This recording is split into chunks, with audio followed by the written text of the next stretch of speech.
quando a gente fala de sons, né, da escala solfejo, a gente está aí naquele limiar entre o que é boicote, se é pseudociência mesmo, se tudo isso que falam dessas frequências de cura é crença ou comprovado cientificamente. Tem muita motivação para dizer que não, eu não sei porquê, eu não vou entrar nesse detalhe, né? Mas quando a gente fala de tons isocrônicos, sons binaurais e sons tripnaurais, esses são com eficácia cientificamente comprovada, porque eles, por um fenômeno chamado brainwave entrainment, afetam diretamente as nossas ondas cerebrais, tá? Brainwave entrainment, traduzindo para o português, é arrastamento de ondas cerebrais, tá? Arrastamento de ondas cerebrais.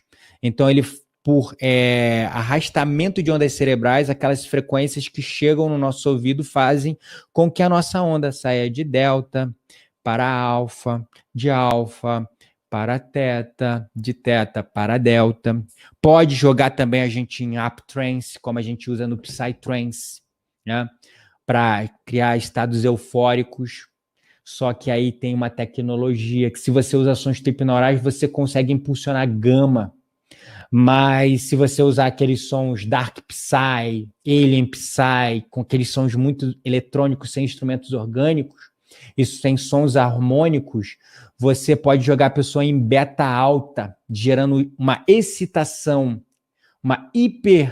um hyper arousal, ou upheaval, ou uma hiperexcitação que deixa a pessoa louca para consumir mais substâncias, mais bebida, tá? Então, é importantíssimo a gente ter tudo isso, tá? Como consciência.